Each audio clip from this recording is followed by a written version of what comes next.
Hey, everybody, and welcome back to our study group studying Peter Adamson's A History of Philosophy Without Any Gaps. And today with me I have Rogerio Marquez and Graham Pong. Welcome, guys. Nice to be here. Great to be back. Yeah, great to have you guys back. Today we'll be discussing episode 14 of the series, and this brings to a close the section on pre-Socratics, at least the discussion by Peter Adamson of the pre-Socratics.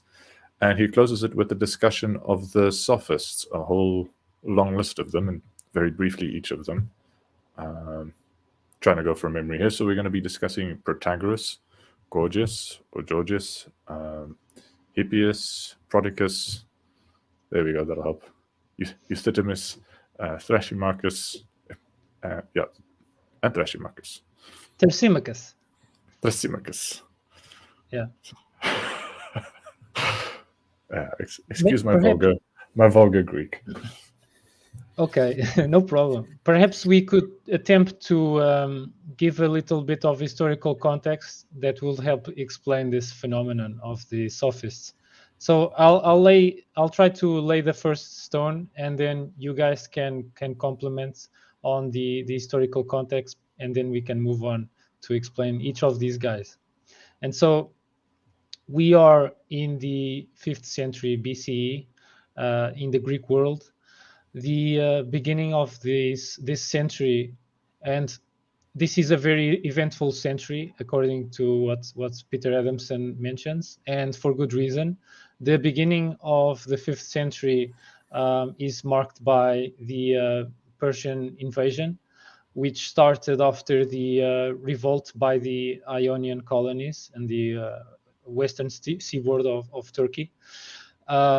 Darius at the time was ruler of the Persian Empire. He was not happy at all, and especially he got news that the Athenians were involved in the revolt. They were helping, and so he didn't want to be to let them off. And really, it's cited as, at least according to Isaac Asimov's The Greeks, a Great Adventure. According to this, it was one of his main motives to invade ancient Greece, to give them a lesson. But fortunately, we had the battles of Marathon.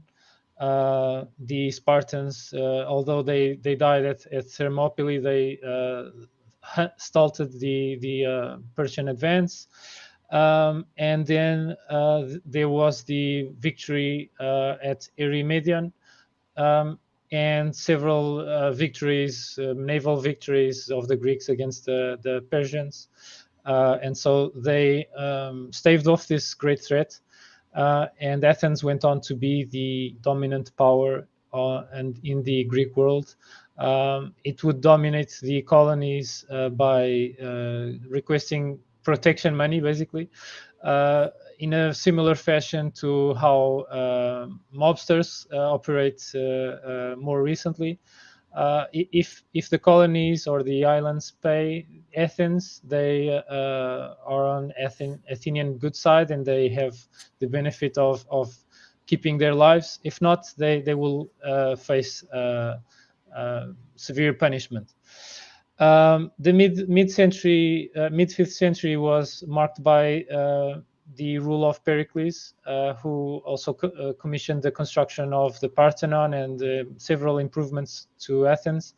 And Athens became really very wealthy indeed.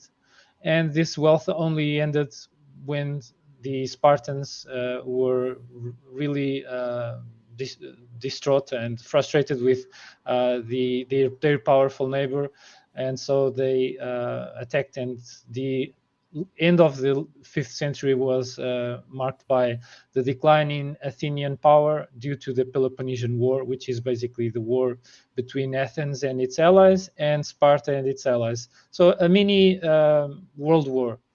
And this, in a nutshell, is my understanding of what went down in 5th century in terms of geopolitical and military affairs.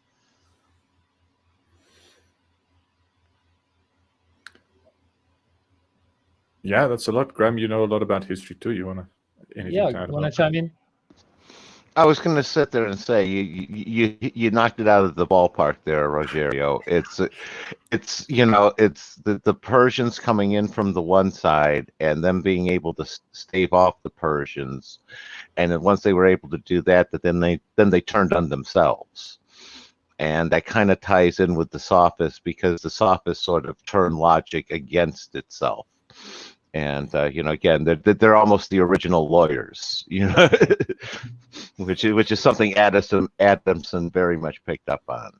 And no, that's where I see it is. It's a response to the whole how to apply the power within there. And again, it's not coincidental with the rise of Pericles and the rise of law, because he was the lawgiver to Athens.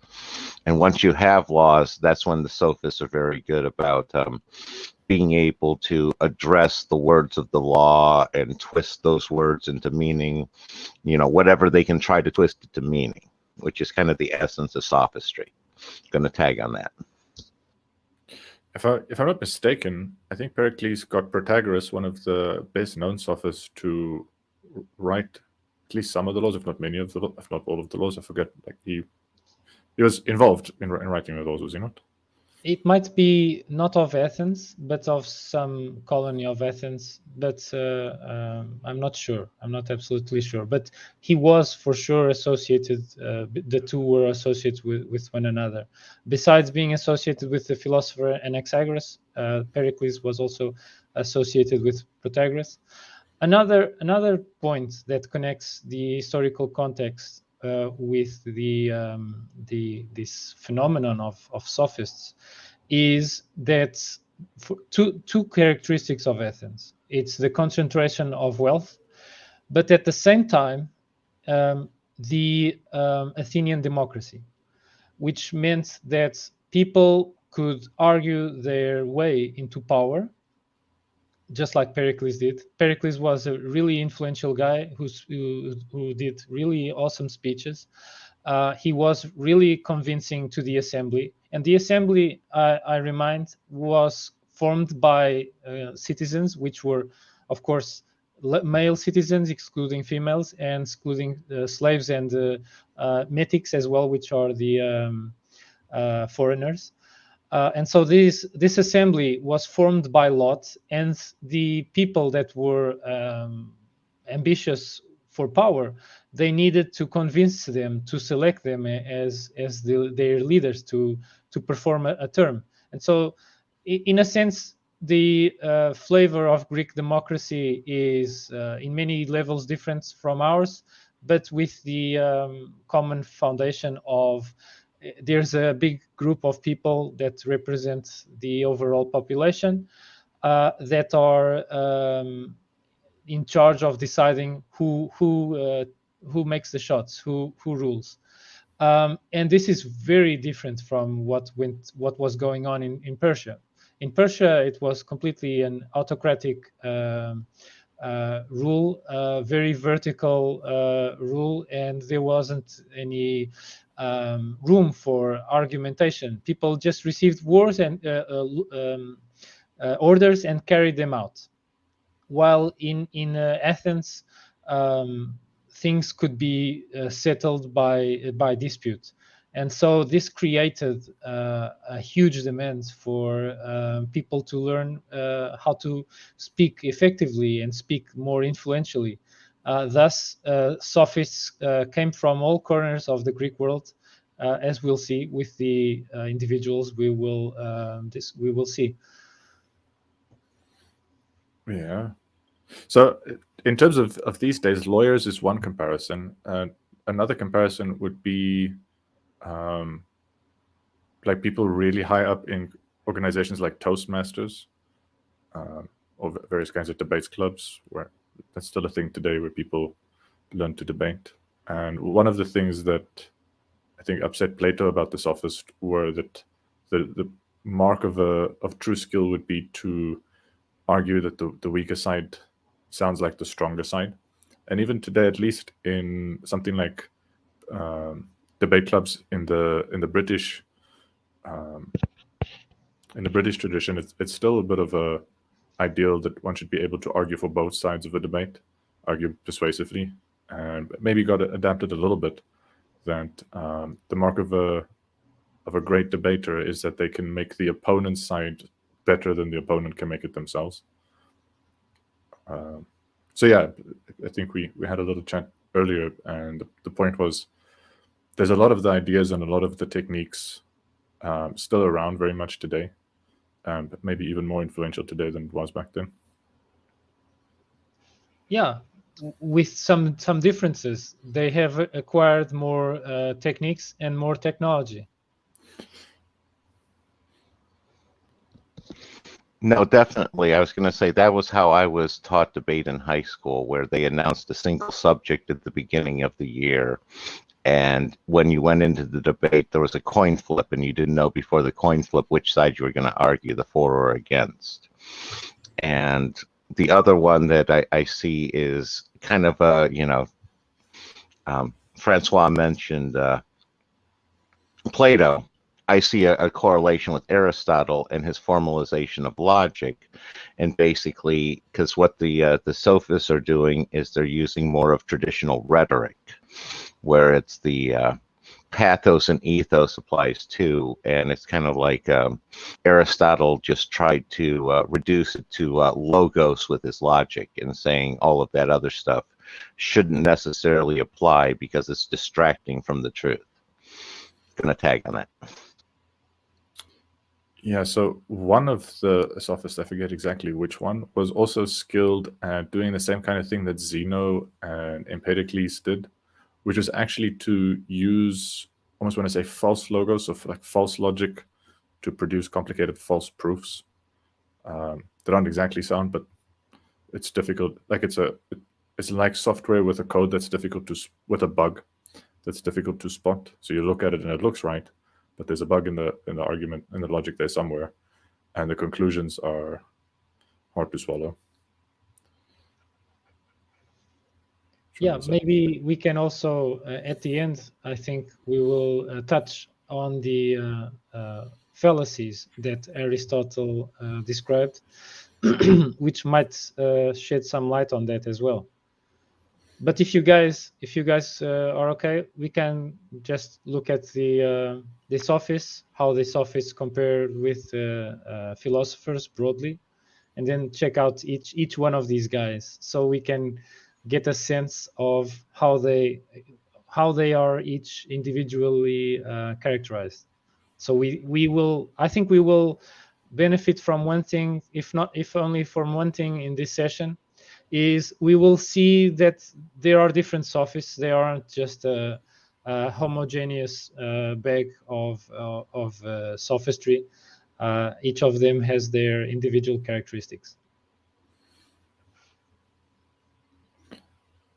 Yeah, maybe right before we jump into that, just a reminder that at least one historian kind of bagged Socrates right in with the rest of the Sophists, all of the same kind.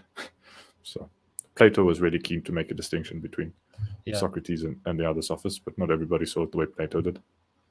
Yeah, and the comic, what was his name? Aristophanes. The comic Aristophanes, when he did a play where Socrates was the main character, the play was called Clouds. He portrayed Socrates as just another sophist and didn't draw any distinctions.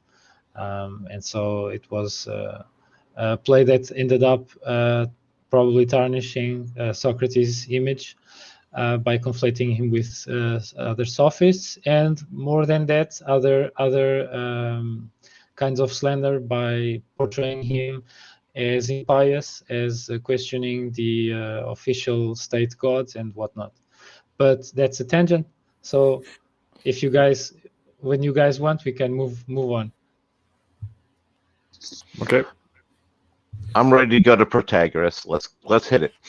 Okay, so we will be focusing on Athens this time, with some mention of the cities of origin of these sophists, most of them originating from colonies that have some Ionic population.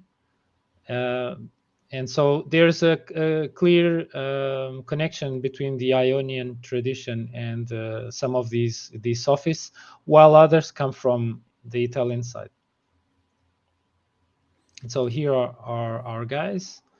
We will start with the oldest and move on to the youngest. So Protagoras. But before going to Protagoras, just to briefly touch that the word sophist really had a benign origin. It was supposedly a word that meant a wise man, but it's much better to have the vector of pursuit of wisdom than to claim that the point in which the individual is in wisdom itself, because probably absolute wisdom is unattainable. So it's much, to me at least, it's much more virtuous and positive to strive for virtue or wisdom than to claim ownership of such an attribute. But these individuals, they had the conflict of interest to claim that they were wise. They wanted to sell their lessons for some money. They wanted to make an easy buck. And so Plato and Aristotle, seeing the effects of their activity in Athenian society, they wrote extensive texts criticizing, parodying, and basically tarnishing the word sophist. And so people nowadays, if sophist is used as a word, it's probably a pejorative word.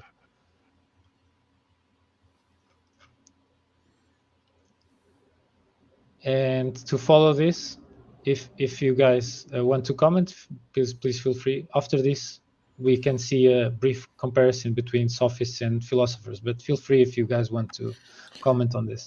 Yeah, so the only thing that comes to mind is there were a couple of different words for wisdom or knowledge in ancient Greek. I think Aristotle wrote on a bunch of different ones. So Sophia is one kind of wisdom, and phronesis, I think, was another one. And techne was like manual labor skills. And so I forget a little bit what the exact difference was between phronesis and Sophia. And episteme was a kind of knowledge of universal laws. I think Sophia was a kind of practical wisdom in conducting of everyday life. So like a wisdom of living life well. Whereas phronesis, I forget exactly what that was. Like I'm going to need help with that, but it's just a point on. They had a couple of different notions of wisdom, so it's not just doesn't just map onto necessarily one wisdom. So it's a specific kind of wisdom. Does that ring any bells to you guys? I briefly checked on Google, and Plato Stanford Edu came up, which is a nice source, a nice reliable source. It cites that there are 5 virtues of thought: techne, episteme, phronesis, sophia, and nous. So techne is more like a craft or an art. It's highly related to manual labor, as you mentioned. It might be carpentry, stone masonry, but also medicine as well, especially surgery. Episteme is generally rendered as knowledge, but it's used in its precise sense, like scientific knowledge or perhaps even mathematics. Then phronesis. For phronesis, it's not so clear on what phronesis means. Thank goodness I'm not the only one. Yeah, even Stanford isn't clear on what phronesis means. And Sophia, they just leave the word Sophia untranslated. But well, at least we got an idea that Sophia means wisdom, and wisdom is much more active than mere knowledge. To me at least, wisdom means to know how to choose between one thing or the other, to separate the. Sorry for interrupting you. Yeah, go I ahead. think I got the two wrong way around. I asked GPT-4 what it is, what the difference is. So phronesis is the practical wisdom part that's also translated as prudence into English. And Sophia is a more theoretical kind of wisdom that's concerned with universal truths and principles. Okay, awesome. That's what GPT-4 says, at least. Who knows? Yeah. We must take all information with a grain of salt. Let's move on. So I'm drawing here from not just Peter Adamson, but also from Michael Sugrue's lectures, so they both of these teachers characterize the philosophers in comparison with the Sophists. So while philosophers dispense teachings guided by perception of truth, and they show, at least claim to be devoted to the pursuit of truth, strive to make knowledge common, and believe truth is knowable, use concise, straight to the point questions, and believe that virtue can be found even though with effort. And they are, especially in the case of Socrates, users of dialectic, which is a form of dialogue that is aimed at figuring out things and making knowledge common. While the Sophists, they dispense teachings guided by the profit motive. So right in the start, we have a conflict of interest. They are keen to persuade regardless of the truth. They employ argumentative tricks to embarrass interlocutor. They generally don't believe there is absolute truth.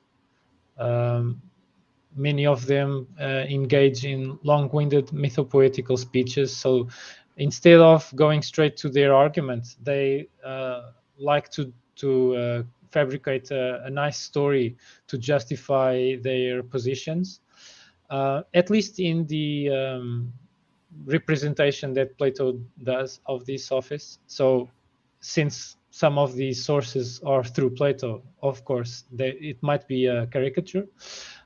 There's also this idea that virtue is what is advantageous to the individual, and they employ rhetoric, which consists in long speeches with embellished words and phrasing that are aimed at solidifying their position, even though it might be based on falsities or untruths. But rhetoric jumps in where the facts are not supporting them. So these are the this is in a nutshell the differences that I gleaned from, based on both Peter Adamson and Michael Sugrue. Anything here that strikes you or surprises? Yeah, one aspect that jumps out at me is the idea that the Sophists are almost putting wisdom to use rather than necessarily seeking it. It's kind of more of a practical aspect to it, as opposed to previous. It was much more of a abstract sense of pursuit of wisdom. It's to find the wisdom and then put it to use to benefit yourself. And just that's one of the things that's jumping out to me about them. Going to tag on that. Yeah, so I'm reflecting a little bit on the use of Sophia and the use of phronesis. Because the practical aspect of it seems more in line with the term phronesis than it does Sophia. But then, like, people do live lives and they have practical needs. And I guess I have some sympathy for people who figure, like, people have political needs, people have business needs. There are disputes between people in their homes and stuff. And yeah, argumentation and discussion can be, like, skill at talking can be deployed gainfully in lots of those areas. And it can be really difficult to figure out what the objectively morally good way to deploy those kinds of skills are. So I guess I have a little bit of sympathy for them. Like it's hard to have sympathy for people charging exorbitant fees for techniques that may not really work. But if they do work and the people paying them feel they're getting value for their money, they may feel they're getting value for their money because the sophists themselves are good at persuading them that it was worth the money. And that's actually one of the stories that'll come up. Yeah. But yeah, like today, people still have a need to learn to make business speeches, to make presentations, like marketing. Like you can have great ideas or great products or whatever, it still has to be distributed and marketed, and people need to be made aware of it. And sometimes there are legal disputes, and people have need for arguing their case as well as possible. And so I do think there are like legitimate needs that the sophists were trying to address, and addressing success, like with some commercial success. And maybe Aristotle and Plato were a little unfair to them. Wouldn't be surprising if they were at least a little unfair to the sophists. Yeah, fair point. And then what jumps out to me in rebuttal is how can you be unfair to that highly paid defense lawyer? He's getting his money, his guilty client's getting off, calling him, calling him for what he is. I'm not sure that's unfair. I almost see that's sort of where Plato and especially Aristotle was coming from. So tagging on that. Yeah, but that meant at that time and today that people who were innocent and found themselves in a court case against a wealthier citizen, even though the poorest person was in the right, the facts were on their side, the wealthiest person would employ a sophist to teach him how to argue better and argue well. And so it probably created an asymmetry of power in the courts, and also politically. For instance, Pericles rose to power, and Pericles was arguably a person of merit and excellence. But there were also instances where people like Alcibiades also rose to power, and it was much more in the as a result of his how he projected himself, his self-image, and his sweet talk in a sense. And he wasn't as proficient at ruling because he wasn't so as self-disciplined as Pericles. So these things can happen. It doesn't always produce the best result for the society. That's just what I mean. Yeah, I would just say that sort of the tactic that Socrates took also doesn't always lead to the best results for society. Yeah. There were many Platonic dialogues in which, although Socrates tried his best to kind of educate his interlocutor or interlocutors, the dialogue, according to Michael Segru or Peter Adamson, ends in a stalemate. Ends in the other guy or other persons just giving up on Socrates and going away. So it might be meant as kind of like a parody of their character or something else, but the end result is not always the upliftment of all involved. So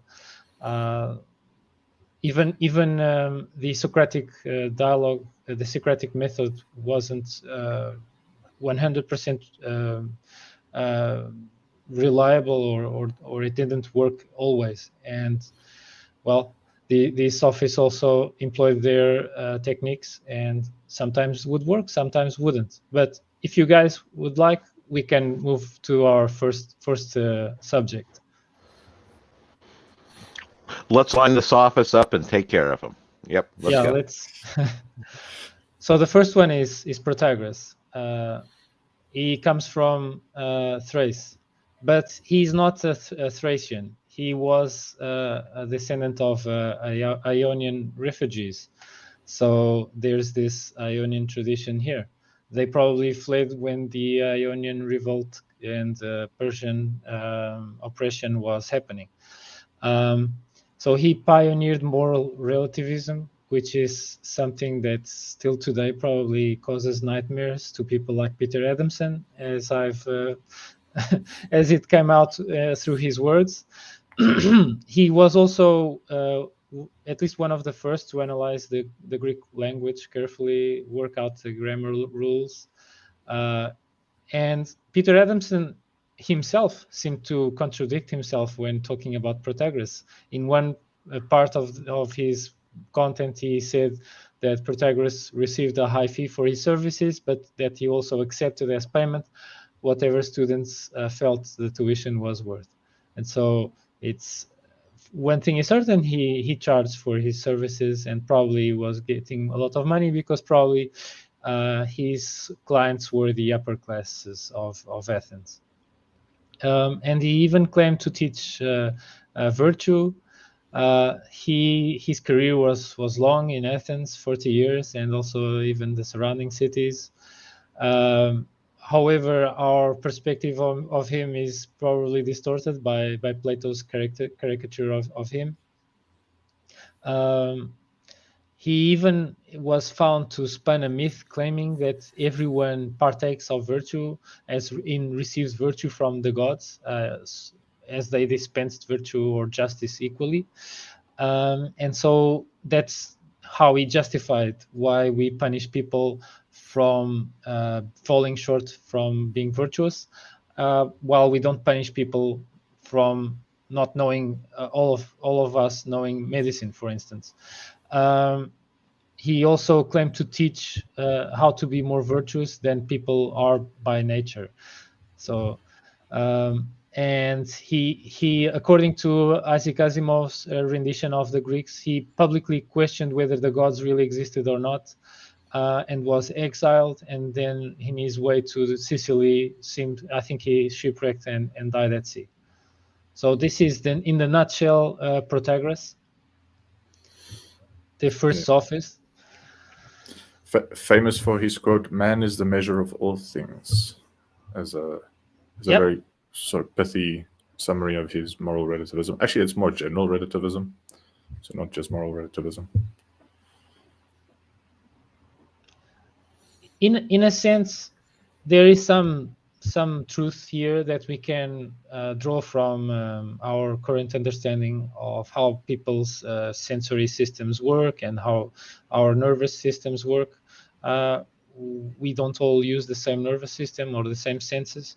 Some people have trained themselves to be more resilient or more tolerant to temperature changes, while other people are extremely intolerant. Any small slight adjustment to the air conditioning, they will panic and they will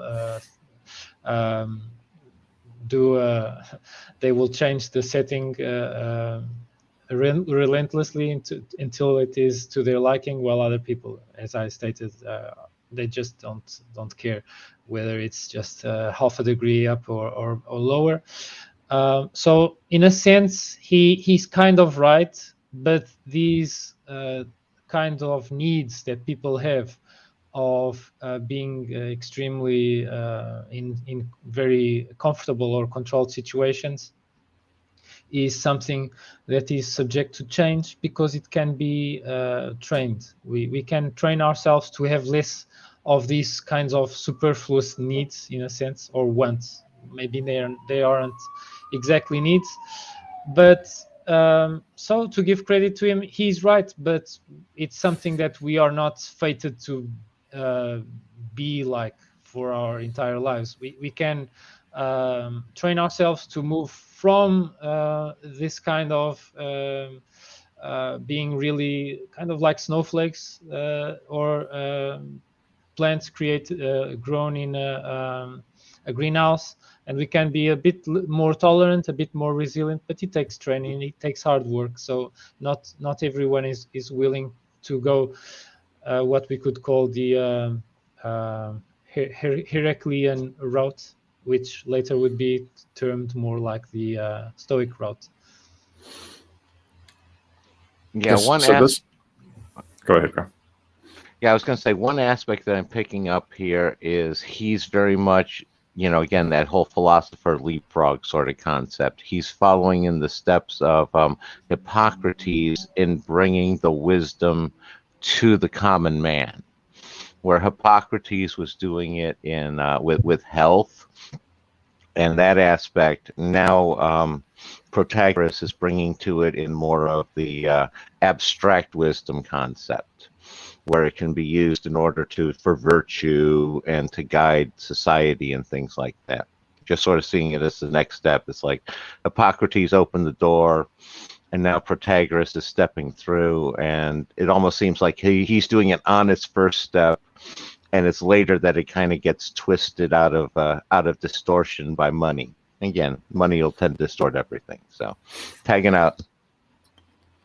Yeah, I wanted to say, like, this quote, more than about morals, sounds like about metaphysics, and it reminds me of a discussion we had, I think, when we talked about the atomists, and we talked about what metaphysical systems are and alternative metaphysical systems. And so the example came up because Peter Adamson loves to make jokes about giraffes. So the question is, do giraffes exist? Or are giraffes nothing but a bunch of atoms arranged in a certain way? Like, is it true that, like, at a certain, like, maybe there's no such things as giraffes or trees or tables or houses or people. There are only these atoms. They're the only real things. And those are like competing metaphysical frames. So in the metaphysical frames, giraffes are real, humans are real, tables and chairs are real. But the other frame, those things aren't real. What's real are the atoms. And I think even we sort of agreed that for practical purposes, the useful thing to learn is to have a bit of flexibility in deploying different metaphysical systems in different contexts. So nuclear physics or subatomic particles is not going to be much use in a discussion about the viability of a business. So when discussing the viability of a business, a more standard accounting metaphysic is a lot more useful than particle physics. Particle physics is useless for evaluating businesses, and vice versa. If you want to predict the behavior of a laser when deploying it to design microchips or whatever, accounting principles are not going to help you much, but so quantum physics may be quite helpful. And so depending on what you're trying to do, different metaphysical systems that make different assumptions about the kinds of things that even exist or don't exist make sense to use. And I don't know how radical Protagoras was if he was saying, well, all of those metaphysical systems are nothing but human inventions, and hence they're like all equal, which seems quite radical, and it's difficult for me to believe that a functional person would have such a radical position. It's much easier to believe him to have a more pragmatic kind of view in saying that, well, it depends on what's to your advantage. Like, if it's more advantageous to you to think in terms of debits and credit accounts versus subatomic particles, then go ahead and think in terms of debit and credit accounts. Don't, like, you can, for the sake of the discussion, assume subatomic particles don't exist. They're not relevant to the discussion, and that would be. So I kind of see maybe some of the groundwork for a modern pragmatism more than nihilism, in just recognizing that we do have some choice in deciding what kind of metaphysical frames to use, and having a variety of metaphysical frames and getting good at choosing appropriate ones for the right context is maybe a way in which all people can become more functional in their thinking. I also think that this quote here is kind of like a really early conclusion on the field of psychology, in a sense, because he tells us that people are in this certain situation, in this certain condition, and if we study a population and make conclusions about them and think that these conclusions are say something about universal human nature, it's kind of limited to the population that we're studying and their particular characteristics. If there is kind of like a bias or a pattern in the population, we might draw conclusions we think are equivalent to universal human nature, while they might not be. So maybe Protagoras was living in Athens, surrounded by the upper class. There were many people that couldn't dispense with the niceties of eating from a couch while laying down, drinking unmixed wine, dried figs, and all these delicacies that they considered normal. While the slaves, which were almost the half of the population were slaves, had a very different lifestyle, and he probably could see that for the slaves, eating barley and whatnot was normal, while for the wealthy citizens, they were so accustomed to fine eating, fine dressing, fine drink, that they had a different standard, basically. And so from this kind of visual of ancient Athens, he could say man is the measure of all things. The poor people, the slaves, are unaware of the things that they don't have. They don't have any luxuries, and so their standard of what is normal is completely different from the standard of wealthy citizens. No, definitely. I was going to build off of what Francois started there, and some of what you were saying, Rogerio, where it seems like Protagoras is kind of presaging the concept of psychological frame, with man as the measure of all things. And it sort of falls into again, going back to Anaximander, where it's the idea of man is separating the universe, trying to make sense of it. And in that slicing, he becomes the measure. And it's sort of that tends to produce hierarchy sort of things, where you have different things. You have like the forest tree level with the whole in the parts.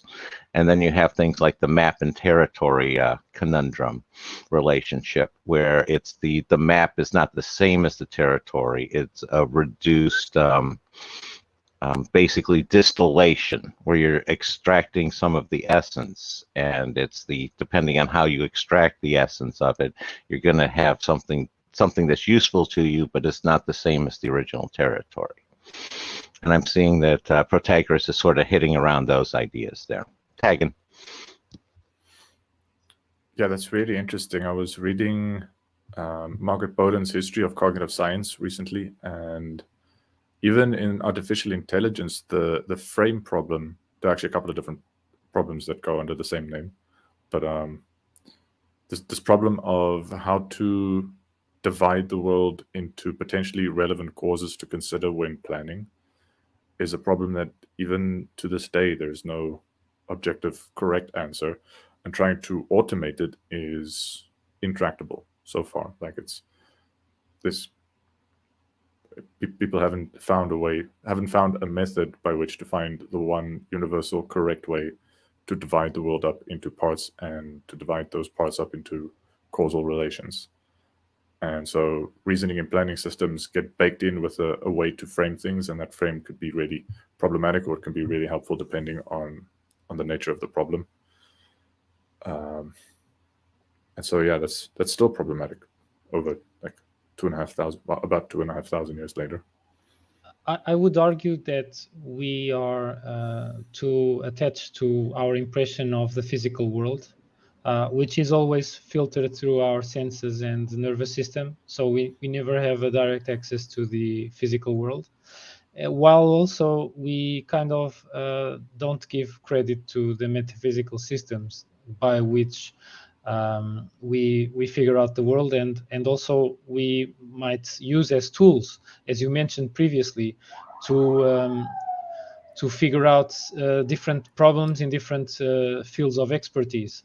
And to my mind, physical stuff is real, and also metaphysical concepts are also real, but in a different sense, although they are by nature in a different substrate, kind of like hardware is real and software is also real.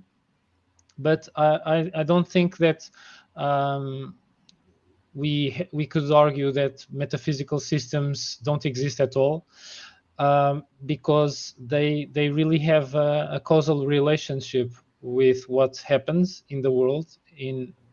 We can easily give examples, and so it makes things very hard to predict, because we are clearly, when we have a system with different components, and some of these components might even be living beings or even sentient beings like human beings.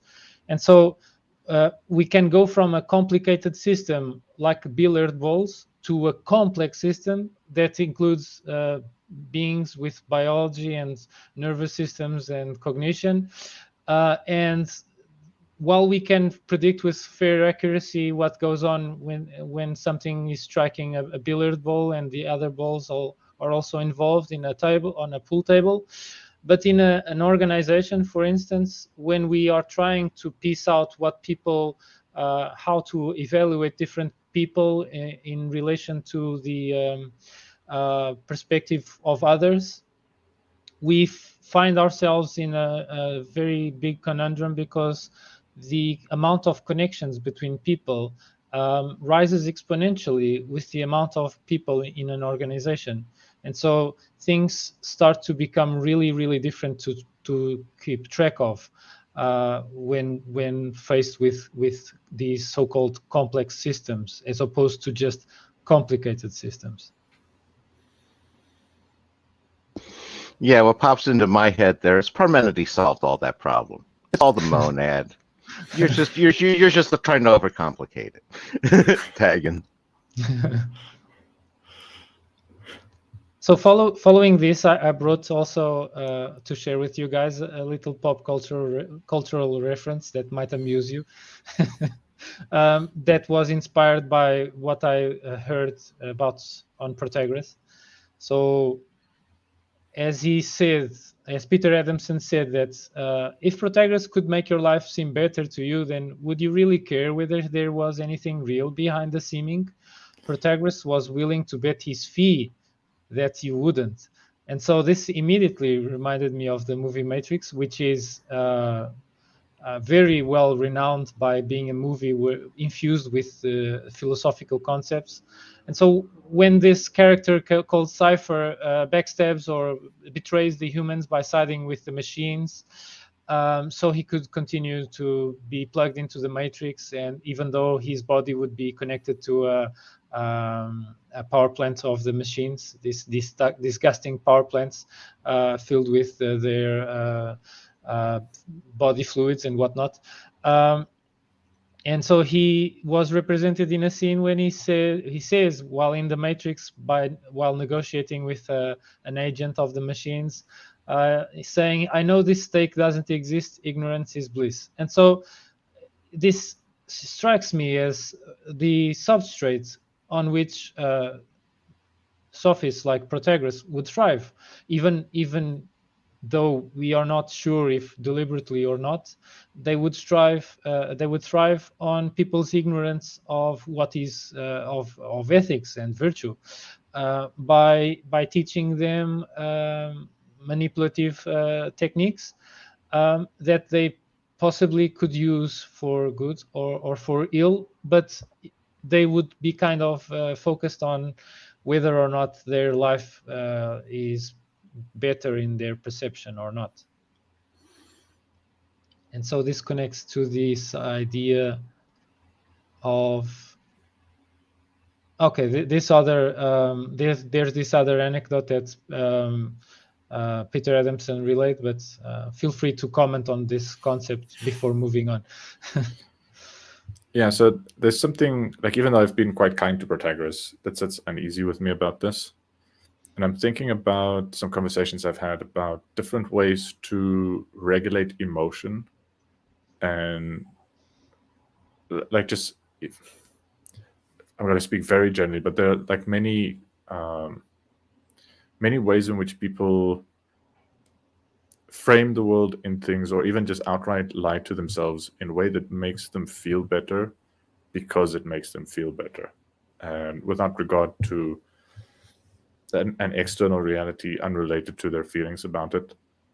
And there's a bit of a complication here, because the feeling better is in some sense a genuine advantage. Like chronic bad feelings can have quite negative health impacts, and just all around unpleasant to be really scared about something. And so sometimes people can deceive themselves into thinking there's nothing to really be scared about, or if they're really angry about something, deceive themselves so like there's nothing really to be angry about. All anger is just a delusion caused by a misperception of reality, or things along those lines.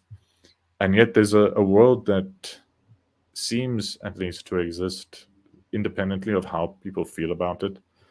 And this world operates according to principles that don't necessarily respect the frames that people use to deceive themselves into feeling better. And it seems like the deceiving oneself in order to feel better can lead to a situation where, or scenarios in which people summarize situations to themselves that don't reflect a real understanding of what happened. And when they try to act on that false understanding in future scenarios, they get things that make them feel bad again, for which they again have to deceive themselves to feel better. Whereas if instead of deceiving themselves in order to feel better, they used some other method for the sake of argument, let's say a mild pharmaceutical intervention to feel better, while trying to get as close to the facts as possible, get a real understanding of the situation, they may understand the causal relations in the world that would allow them to avoid in the future having to take a pharmaceutical to feel better about things again, by making predictions that are aligned with the causal networks that appear to exist independent of how we feel about things. And so, yeah, so that ignorance is bliss thing seems, I could just very easily think of examples of people in my life where it seems to backfire, and it requires effort and maintenance to continually induce the ignorance, whereas it would have been less effort to bite the bullet once or twice and learn the lesson that's there to be learned, like learn the real lesson, and then avoid the same kind of pain in the future because the real lesson was learned. No, I think you hit on some key concepts there. And a lot of that, again, we're going to the framing sort concept. And it's like a lot of it depends on if you can focus the frame into just that individual person and just in that instant, in the moment. It's easy to throw cause and effect out the window because there is no long term. How do you want to feel right now? Just ignore how that might have an effect in the future. And same thing with the how do you want to feel, disregard how that impacts other people as well. And both of those tend to be, as I put it, buying on credit cards. They're accepting a comfortable lie, and the payment comes due eventually. You just don't care about the eventually in the moment. Gonna tag on that.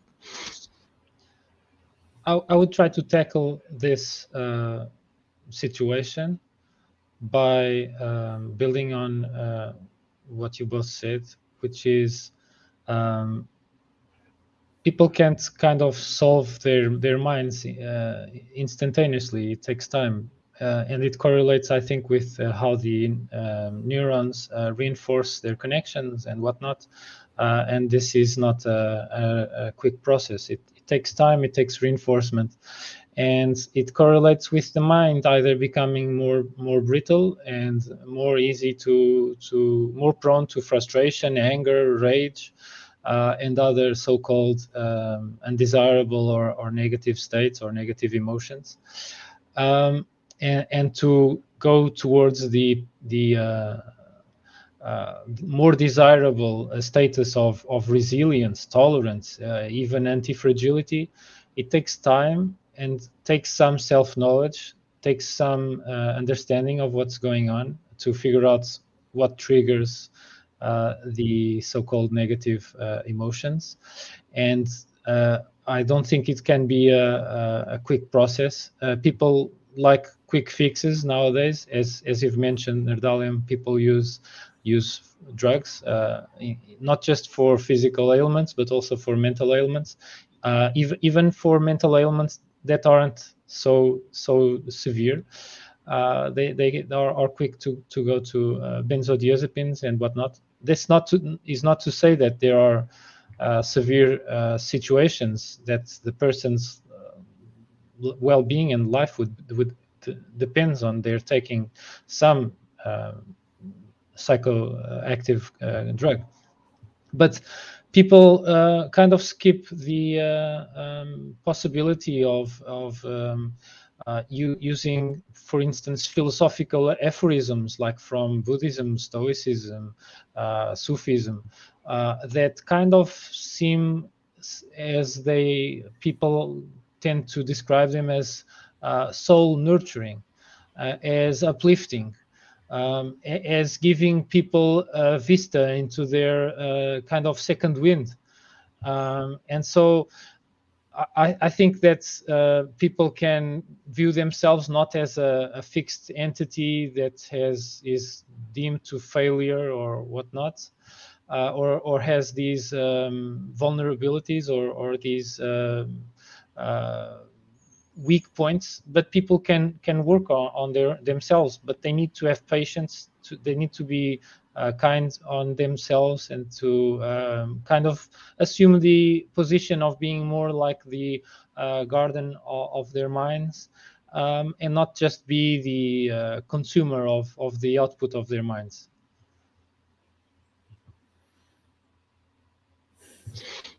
No, I agree. And getting it back to the Sophists didn't really care about the aphorisms. They're more worried about getting paid in the moment and winning their case. So, gonna tag. Yeah, I'm holding an eye on the clock. Maybe we should move on to the other Sophists too. We still have to. Well, it'd still be nice to discuss some of the tricks they used, as discussed by Aristotle. Yeah. Okay. So really briefly, this was a court case that Peter Adamson cited. The pupil didn't want to pay Protagoras' fee, and Protagoras. So they both went to court, and Protagoras said, "You should cough up the fee from start, because if you win, it means that I taught you well. If not, you should pay because you lose the case." So I thought it was really funny, even though Peter Adamson isn't sure whether this is historically accurate or not. Then we have Gorgias, which in contrast is from the Italian side, from Sicily, and he was possibly influenced by Empedocles. But we aren't sure whether he was his pupil or not. And so in the early 5th century, he arrived, in the late 5th century, rather, he arrived at Athens. He argued for the non-existence or unknowability of the uncommunicability of being, in a sense parodying the Eleatics and Parmenides. He was an advocate of his moral neutrality in his art of rhetoric, denied he could teach virtue. He claimed to speak persuasively on any topic, and he parodied, so as I mentioned, not just the Eleatics, but philosophers' ambitious theories of underlying reality. He argues that there is no reality nor unreality to get at, so we are left with the way things seem to us, kind of building on what Protagoras was arguing. And there are some extant texts by Gorgias. He wrote a handbook on rhetoric. He did an encomium on Helen, which is a kind of a praise speech on Helen, basically to show like a tour of force of rhetoric, to show how even the undefensible Helen, who was responsible for such a devastating war that even he could defend if she was in a court case. He could even mount a defense of Helen, and also his book on his text on not being a parody of the Eleatics. He even said that he basically teaches without regard how the person would then use the craft of rhetoric that he teaches, just like a boxing instructor would teach him. And if the student would beat up someone else, he claims it wasn't the fault of the teacher. But we nowadays really know there's an ethical component of martial arts, at least in karate, aikido, and the Eastern martial arts.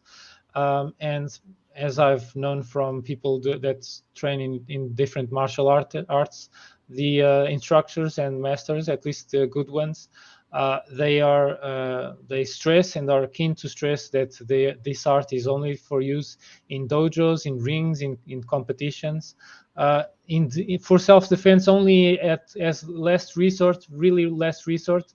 But the good masters, they train to flee from aggression and violence and whatnot to avoid confrontations.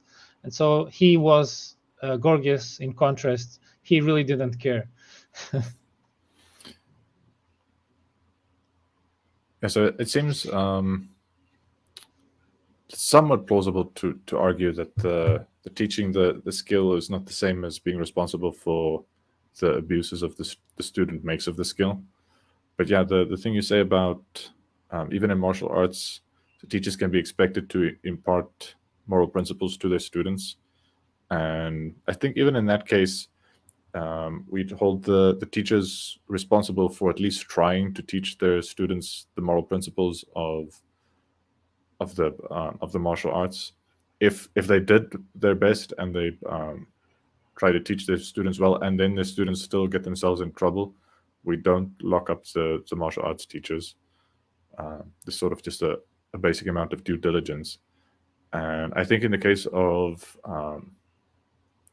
the kind of work the Sophists were doing, teaching rhetoric skills to very influential, very rich people, I think those people probably had fairly big egos and would resent being moralized to or being preached to in terms of morals. So probably it was bad business to teach both the rhetoric skill and the moral application of rhetoric skill. And so I think the selling the service is a bit of a conflict of interest, sort of putting the Sophists under pressure to downplay their own moral responsibility. Want to jump on that, Graham? Oh yeah, I was going to sit there and say Gorgias comes across as the first, Johnny Cochran, that first highly paid defense lawyer, where, I'm just doing my job, don't ask, don't tell, and it's sort of along the lines of like, you can't blame the gun dealer for selling the gun to the criminal who went out and used it. Even though, again, that's a debate that we're even going on, is should that be allowed?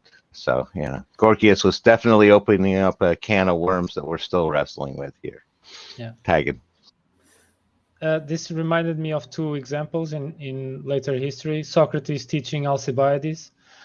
Even though Socrates tried his best to moralize Alcibiades, it didn't work. Alcibiades' character was too deformed, too narcissistic, his ego was really very inflated.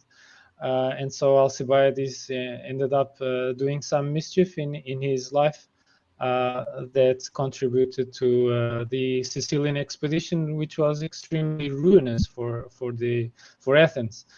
Maybe it was even the kind of nail in the coffin of Athens to lose the Peloponnesian War, because they distributed their resources to faraway land instead of defending against the Spartans.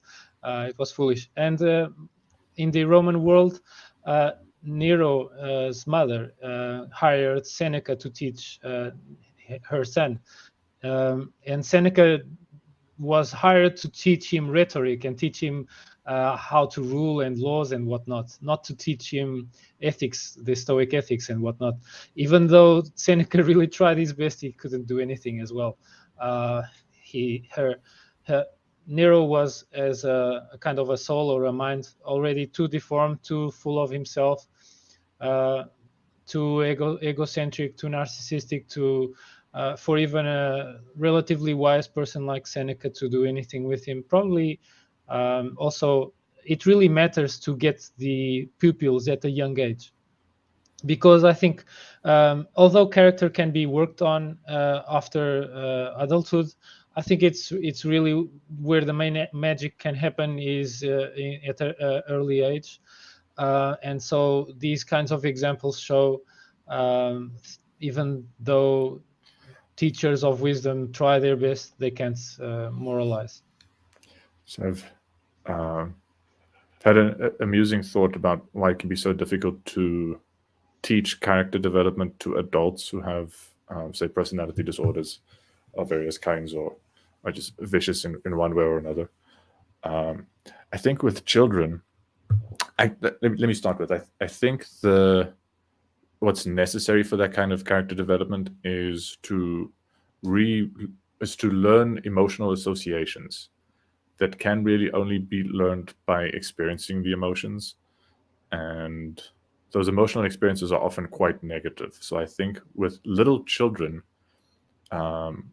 you can get away with basically just hardlining against their tantrum to the point where they're bursting out in tears and throwing a massive tantrum. And within a couple of weeks, they won't remember any of it. And so you can still have a relationship with them. With an adult that you're having an argument with where they're throwing a tantrum, if you take a hard line, they're very likely to just cut you out of their life entirely. Like next week, they're still going to remember it. They're still going to remember it a year later, probably. They're going to remember it 10 years later. So taking the kind of hard stances on moral issues like, no, this is a line you don't cross. I will not allow you to cross this line. I will punish you if you cross this line.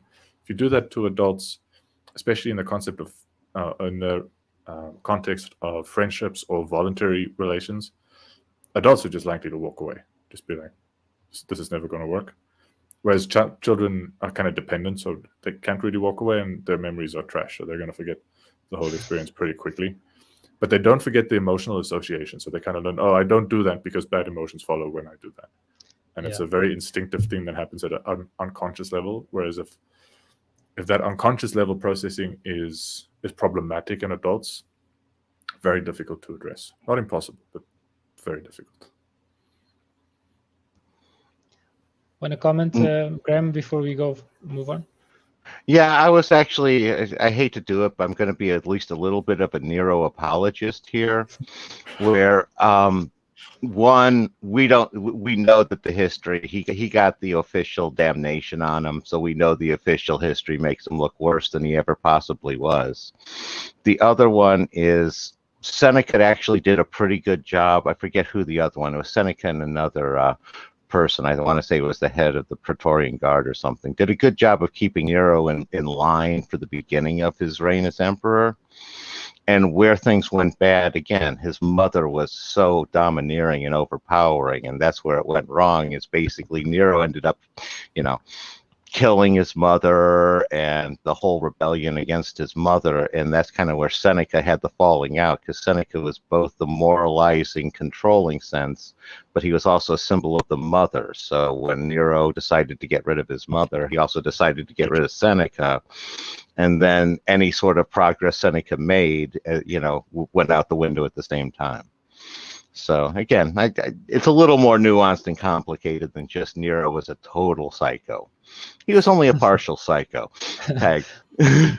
Yeah, you kind of reinforce one idea that seems plausible to me, which is the adult that spends most time with the child from infancy is going to have the most influence on their character, and it tends to be the mother. And if the mother has a good character, like Marcus Aurelius's mother seems to have been, she was at least the histories portray her as a wise woman. who got good tutors for her son early on.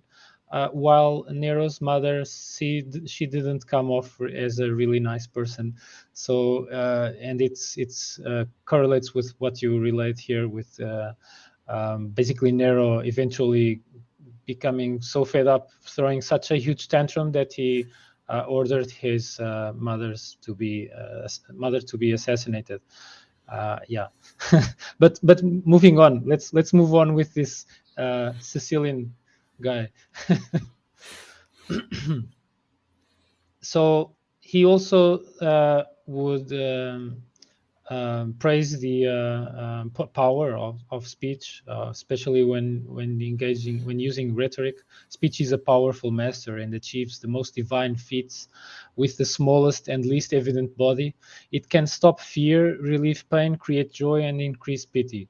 So yeah, this is much more the power of language than just communication, than just spreading knowledge. It's also causing an impact.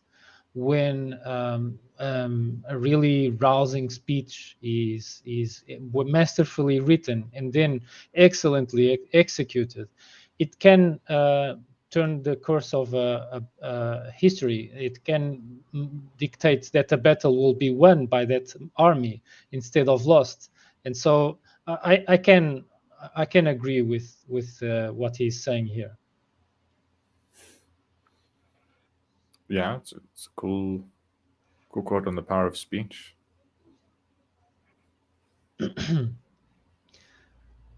Gorgias also, as I've mentioned, was famous for doing his kind of marketing brochure as the defense of Helen, of Troy, who was reviled in the Greek world with the justification that she was the cause of the Trojan War, in which so many Achaeans or Greeks from the Achaean Sea lost their lives, apparently needlessly.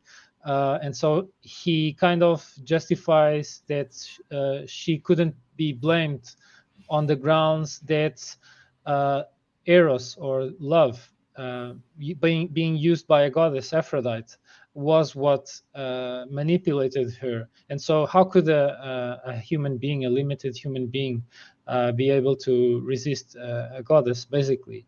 And even if discarding the divine aspect, even if love is just a kind of a human sickness, and she fell under it, well, how could she be even responsible for a mental sickness? And so how can you jump to the conclusion that she did everything she did maliciously? So he kind of defends her if she were a client of his in a court case.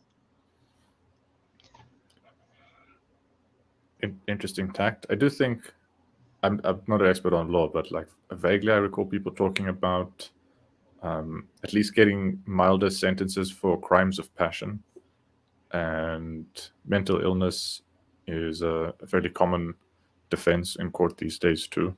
Yeah. So it's also an interesting line of defense of criminals that go a long way back. There are even people nowadays in famous cases.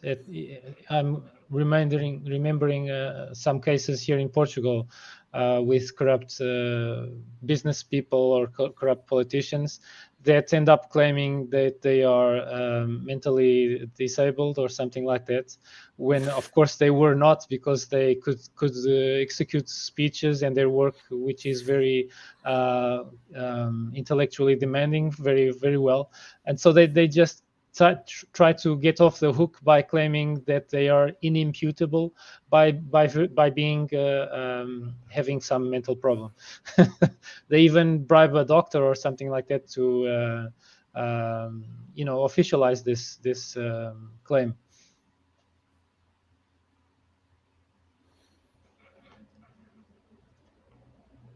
And moving, would you guys want to? We can move along. Yeah, we're short of time. Yeah. And so this is the famous critique of the Eleatics and Parmenides, and maybe even the overall philosophers that are trying to figure out the world with their metaphysical systems to make sense of how the world works. So he kind of writes this text parodying them, which is a nice complement to the arena in which he operates in. He likes to operate in murky grounds. He likes things to not be clear cut, and so it's not entirely a surprise that he would write something like this. Yeah, it also reminds me of the thing I think I brought up with Zeno and Parmenides and those bunch, is that like oftentimes the arguments can seem good or not be good, and the conclusions can be quite absurd. So I think Gorgias does a good job of driving a bunch of absurd conclusions with arguments that seem pretty good, and if nothing else, should caution people to be overly impressed by logical sounding arguments. Oftentimes the logic seems good, but isn't, and it can take significant skill to spot the mistake in many cases, especially a person who's skilled at making these deceptive kind of logical proofs, false proofs. So yeah, logic can be a dangerous thing to play with. And I would just sit there and say from my position, it's much more they're playing rhetoric games as opposed to logical games, because it's like Gorgias is using various logical fallacies that are kind of accepted to people because it's sort of, rule of thumb, kind of accepted reasoning to them. It makes sense and it feels good, but it's just not necessarily logical. So tagging on that. So maybe operating within what we call common sense, instead of mathematics, geometry, hard formal logic, which hadn't been invented in Gorgias's time. Remind you that Aristotle is the guy who is credited with inventing logic. Beforehand, people only had language, and it might make sense or might not. And so people might say things like, your dog is a father because he had puppies. So if we say that he's a father, we will also have to say that he's your father as well. We can't say that he's a father and not a father at the same time. And so Sophists, at least represented in Plato's dialogues, would say things like this to kind of show the absurdity, which is people using language tricks to kind of defend their position, even completely bogus positions. And to sum up, Gorgias and his way of saying that the world is unknowable, and even if it is knowable, it's incommunicable. And so scientists, philosophers are kind of like hopeless. They can never produce anything of worth. My conclusion to sum up this guy is it seems to be metaphorically Protagoras is like a blender, and society is a bit like a baby put in the blender, a blender of metaphysics that might also include socially crucial metaphysical constructs. And so I think the end, if something like as Protagoras's and Gorgias's concepts would be socially anything goes, and people would collapse. Society would fall into chaos if this kind of reasoning is taken to its utmost end.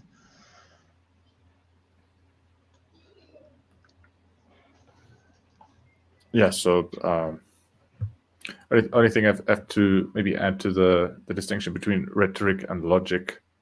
It can be quite difficult because a lot of the logical fallacies that are being used are really ways, I almost want to say, to use ambiguities in language that you can only really, which ambiguities you can only really get rid of by defining formal languages.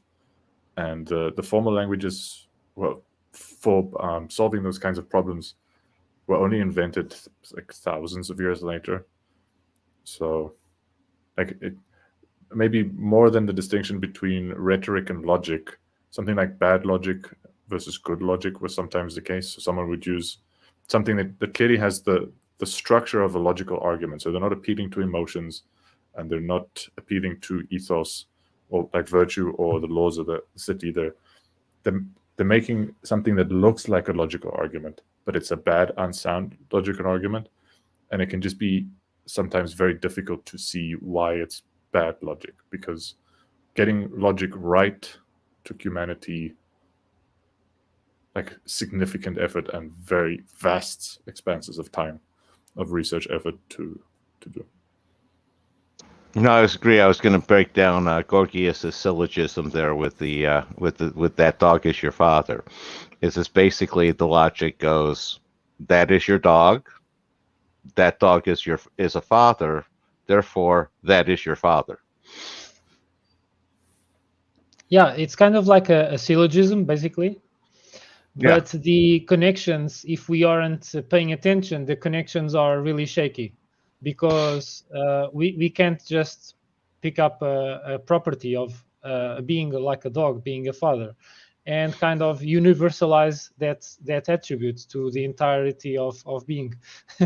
It's ludicrous if we kind of dissect it. But people at that time were kind of being amused, and were, at least I think, at least in Plato's dialogues, in Sophist dialogues, people seem to be falling for them, even with these kinds of ludicrous syllogisms that were fallacious logic. Shall we move on? These guys never end. You're still got a number of them. Yeah, so we also have Prodicus, which seems to me to be the least malign of the Sophists, because he specialized in carefully distinguishing the meaning of words, which was part of the problem that the Sophists operated upon, and could defend undefensible or weak arguments with their rhetoric. Prodicus was even Socrates' teacher for a time, but only on the cheapest lecture, because Socrates couldn't afford the full lecture, and so he contented with the light version. Prodicus also contributed with a moral mythos, which was the choice of Heracles, which is a tale that tells that Heracles or Hercules, in the beginning of his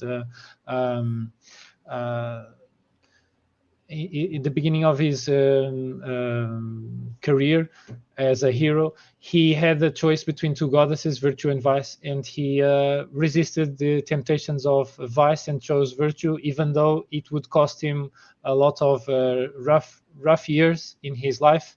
But these rough years helped allowed Hercules to become an individual of excellence. And so it creates the logically plausible association of hardness constitutes the path toward excellence. And if people want quick fixes, probably excellence will not result. And I think this is a relatively benign teaching, which kind of surprised me. Yeah, I kind of want to tell a personal anecdote about the sort of precise meanings of words. I grew up in a household where my parents used language in fairly precise ways. They're both computer programmers. And so I just grew up with this notion of using the correct word and using words correctly being very important. It's just ingrained in my bones. And it's been annoying to very many people that I would sort of suggest alternative words to use in a given situation when we're having a discussion, especially when I was younger. I was more obnoxious about it. And I was like, one of the first on-the-job trainings I did, I was in a counseling, like student counseling thing. And one of the more senior ladies got really annoyed with my obsession with using the right words and using the words correctly. And she tried to teach me a lesson, like sometimes it's really irrelevant whether you use exactly the right words. Like you're missing the plot with the right words entirely. And the story she told was like a really beautiful woman that really likes you will come up to you and tell you something like, you know what, I'm wearing a red thong today. And you, Francois, you're the kind of guy to ask, are you sure it's red, or is it maybe maroon? Is it burgundy? Is it scarlet? What are you talking about? I was going to say that doesn't sound too bad if you then ask if you can check. So tag. Of course. Yeah, even going to the point of saying which is the hexacode of the color and whatnot. So there's a scale, in accuracy and precision. And when we are dealing with conversations, normal conversations in our daily lives, there is a level of imprecision that is even kind of amusing and delightful to have. For things that we say to not be extremely clear-cut, accurate, and precise, we even give people a little bit of leeway to have their imagination work, their creativity and thinking in general. And so, speaking in very accurate and precise terms isn't always the most fun thing, especially in your example. Yeah, but to go to the next slide, this guy he talks like he said, no two or more words should have the same meaning. No one word should have more than one meaning or connotation. The etymology of a word should match its meaning, or at least should not contradict it. In a completely purist fashion, this guy he almost sounds like a software programmer. As as he comes off. Yeah, those are tough standards. Yeah, those are tough standards, but when we are talking about a technical domain, they make sense, I think. As regards for the Heracles thing, this is the quote about the choice between the two female goddesses, virtue and vice. And I told this story to my son already, and it's also told in Marcus Aurelius's biographical novel called Verissimus, but that is just a tangent. This is the next guy, Hippias of Elis. He is the more flamboyant of the Sophists. So known for being an all-around wise man. He could either be a true polymath, like Leonardo da Vinci, by being a guy that delved in mathematics, even doing some pioneering work, lecturing in many domains: grammar, history, politics, archaeology, mathematics, astronomy, attending the Olympic Games according to Plato, with wearing everything he wore made by him. So he kind of comes out of this as a true polymath, or at least, if not a guy that portrays himself as a know-it-all.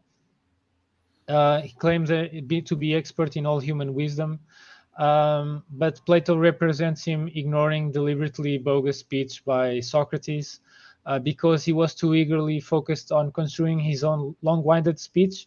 This is the quintessential situation in which two very narcissistic guys are arguing with each other, and they want to sound intelligent, and so the one is ignoring the other, and while he is ignoring the other's speech, he is kind of thinking only on what he's going to say, and so he addresses nothing of what the first guy said, even if the first guy was Socrates basically testing him by doing a really ridiculous bogus speech. And he tests him, and he kind of figures out that he really wasn't paying attention at all by saying ridiculous things. And Hippias, when he replies in Plato's dialogue, he just says something completely off topic, but nice speech anyway.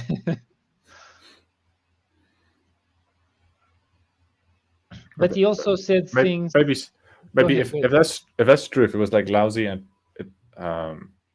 sort of responding to people, and he may have had some kind of autism, maybe be some kind of autistic genius. Maybe be like obsessed with like these things that for a lot of people are difficult and spending a lot of time with it. but then not being good in conversation because social awareness is a little impaired somehow. Might be either autism or narcissism. Who knows? Graham, go ahead. I think you were going to. Yeah, no, I was going to sit there and say I think you could almost say that a large percentage of these guys were autistic because you almost have to be obsessed with this sort of knowledge when everything else is going on in the ancient world. I mean, so specifically in Athens, no, not really. So specifically in Athens, being obsessed with being able to talk well and make good arguments was could be your claim to fame, could be your access to power and wealth and women and all that stuff. So I think it's not all of them were autistic, at least not all the Sophists. Yeah, we will see. The next guy clearly was not an expert as he. Before Hippias claimed that calumny is a dreaded thing. No penalty for it is prescribed for it by law, yet it is theft, for it steals friendship based off possession, so that violence, bad as it is, better than calumny, because it is not concealed. So he kind of has some nice attributes going for him if he really wrote this fragment. As the other pre-Socratics or other ancient guys, this is a fragment that survived from him, so we aren't sure. But of course, we have the portrayal by Plato of this guy, which is a ridiculous caricature. So maybe Plato was being a bit hard on this guy. And the other guy is Euthydemus of Chios, which struck me as a guy who might be kind of like an imposter in his field. So he immigrated with his brother from Chios, an island in the Aegean Sea, to Suri in Italy. But then someone got fed up with these guys and exiled them. So they went to Athens. And then in Athens, Plato depicts him and his brother in the Euthydemus dialogue.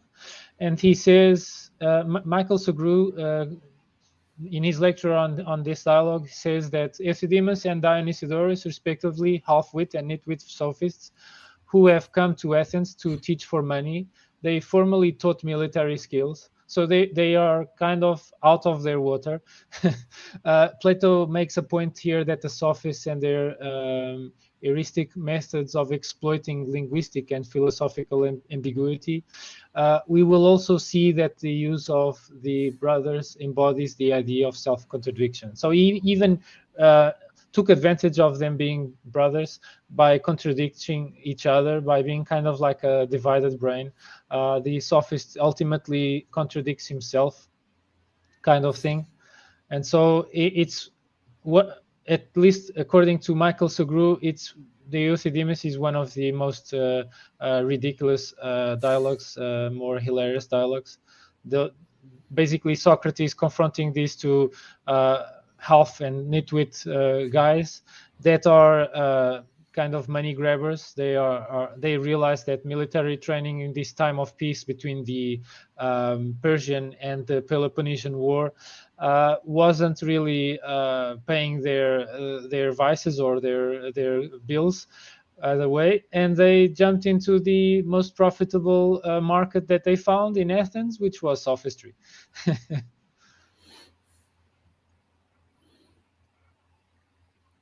Yeah, it's calling them half-wit and netwit respectively is a funny funny thing, and not much of the ideas to respond to here. So yeah, no, the only thing I would add to that is I guess today they'd be day traders or something. Tag.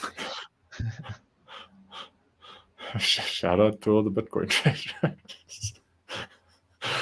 Yeah, these guys selling cryptos on social media, they're kind of like these two brothers. Crypto bros. And then he would say, according to Plato, who learns, the wise or the ignorant? You then, learning what you did not know, were learned when you were learning. Then the learned learn, not the wise. So he's kind of showing contradictory arguments here, and being very absolutist. So people are either unlearned and unwise, or they are learned and wise. There's no in between. There's only extremes. And we have our last guy, Thrasymachus of Abdera. I had much less material to go on for this guy because he's only mentioned in Plato's Republic. He came from Abdera like Protagoras and Democritus as well. Worked in Athens as the rest, and was characterized by Plato as an unabashed, even reckless defender of his position on justice. He kind of even is portrayed in the Republic's first books as railing against Socrates, as even using slander and insults and ad hominems against Socrates. But Thrasymachus wrote political speeches which seem to me a bit more toned down, not so flabbergasting, not so crazy as the depiction in Plato's dialogue. In Plato's dialogue, Plato represents him saying that justice is nothing other than the advantage of the stronger, obeying the laws of the sovereign, or justice is really something else's good, the advantage of the man who is stronger and who rules. This is kind of like the satirized representation of this man in Plato's Republic. Yeah, so I remember Peterson saying it, at least a couple of them were presented, or maybe presented themselves, as sort of champions of natural law over the custom moral laws of people, sort of trying to show that no, what happens in fact is that stronger people dominate weaker people, and they call it justice. And the fact that weaker people sort of hold these ideals of justice that go beyond just stronger people dominating is just convention, and there are different conventions in different times and places. Seems like a problematic position to take. Yeah, it's almost like we could sum up their main shtick, even though they have different emphasis or different specializations or different interests. All of them would specialize. Please mind the typo. We can make the weaker strong argument the stronger. Signed, the Sophists. And Peter Adamson said, you don't need an expensive lawyer or a sophist to help you with a court case when you're clearly innocent. You need one when it looks pretty certain that you're guilty. And so this strength of rhetoric being used to kind of make these individuals with more resources rise to the top of Athenian society by virtue of their means, their either strength of wealth, of having fighting guys with weapons at their sides, or employing sophists. Yeah, one of the things that jumps out to me is, it's one of those ironic things where it's like we know the most about these sophists through Plato, and that's because he hated them so much. And it's like this is that whole democracy versus the oligarchy sort of concept, where Plato was definitely an elitist. You need that educated class running everything. That's all in the Republic, and that's why he was throwing shade at these guys. And some of that, again, with that leapfrogging, with the philosophizing based off the needs of the time, where it's Plato coming after the Peloponnesian War and trying to sit there and seeing, some of the mistakes and what went wrong there. So tagging on that.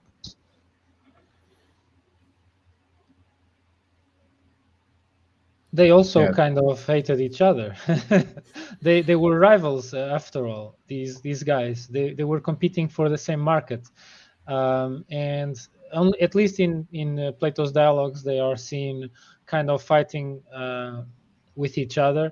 kind of infighting while they are opposing a really supposedly stronger opponent, Socrates, instead of teaming up.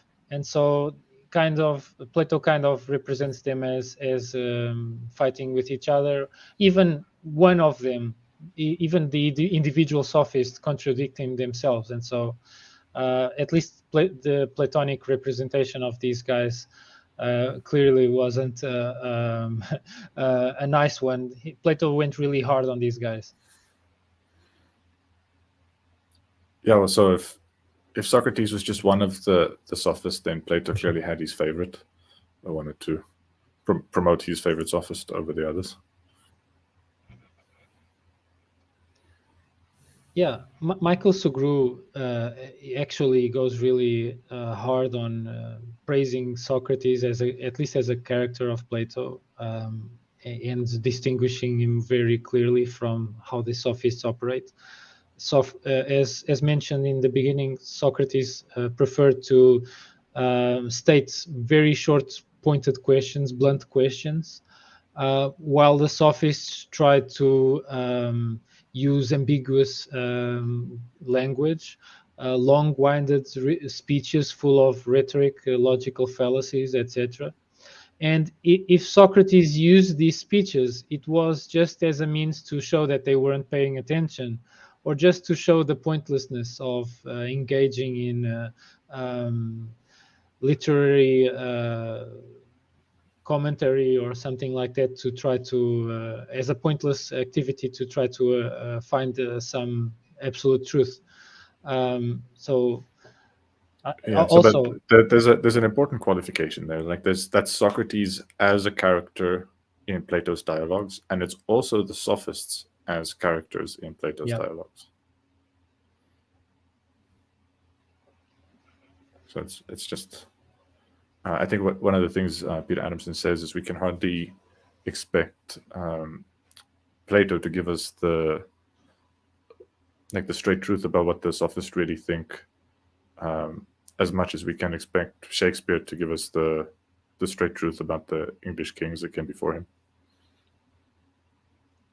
Yeah, it's almost like these characters called Protagoras, Gorgias, Euthydemus, Hippias, Thrasymachus, Prodicus in Plato's dialogues are clearly not the historical figures. They are caricatures of some of the ridiculous things that are claimed to be said by them, and with a few decades of remove as well, as you mentioned, after the Peloponnesian War, when Plato writes his dialogues.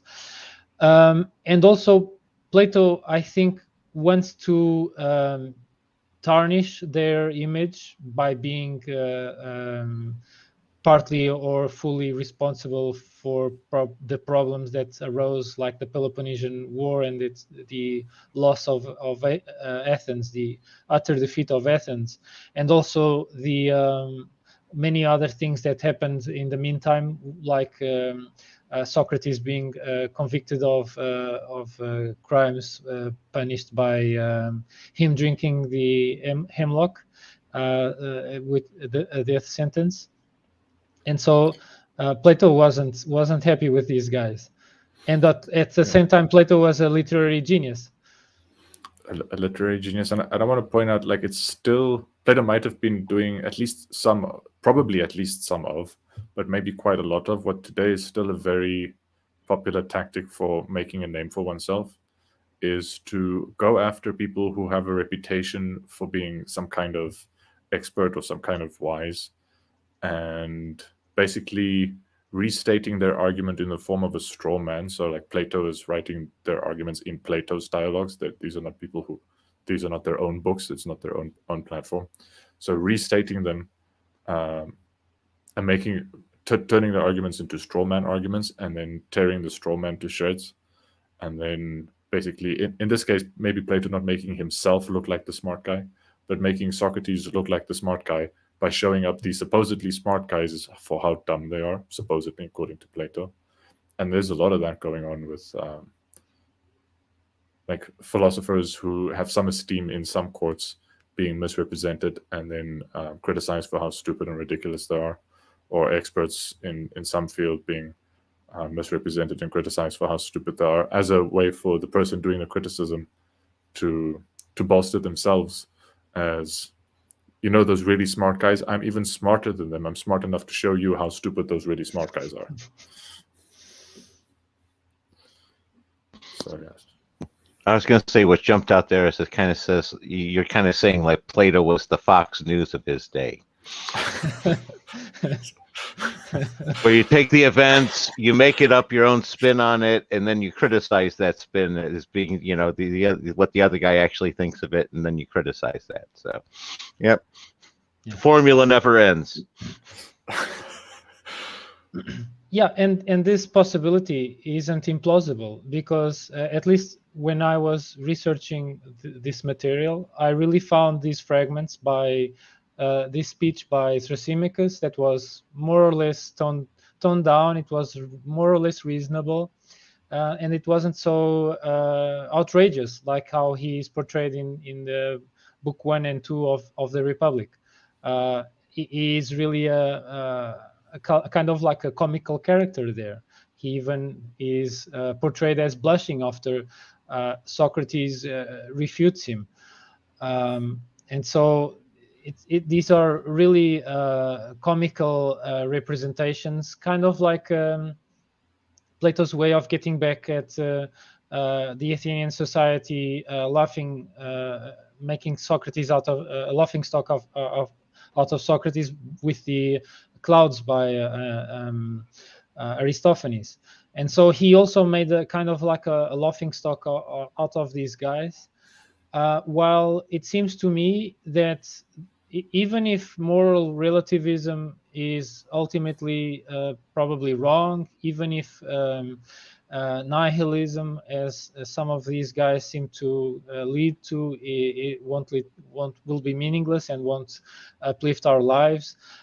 These guys did some contributions to language, to mathematics, to politics as well, even to ethics, and how to perform speeches, rhetoric as well, on which people like Plato and Aristotle build upon. So we can learn from anyone, even the most reviled figures in history, which upon closer inspection, upon a better analysis, might not be so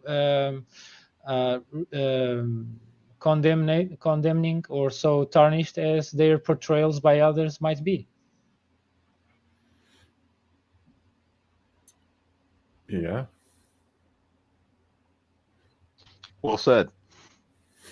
Any closing words on you guys? Because I'm all out. I'm spent. I have no more ammunition against these guys, because what would be there for criticizing against these guys? I think we've presented and criticized, and also we found some nuggets of use from them as well, I think.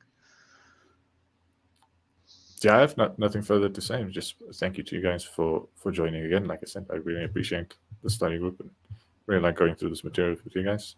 Maybe thank the audience for watching. Yeah, the only other thing that jumps out to me is the comparisons that I kept seeing them as sort of like an ancient Greek version of the Vienna Circle, where they were so obsessed with language and dissecting language and how to use language. And it just sort of seemed like, you know, the same sort of thing a couple millennia earlier. You know, this was the original swing at it. And, you know, that was what just was jumping out at me. And again, I agree. It's great with you guys. I get great insights. Both of you have some perspectives that I really appreciate hearing. And thanks to the audience as well. Tagging. See you.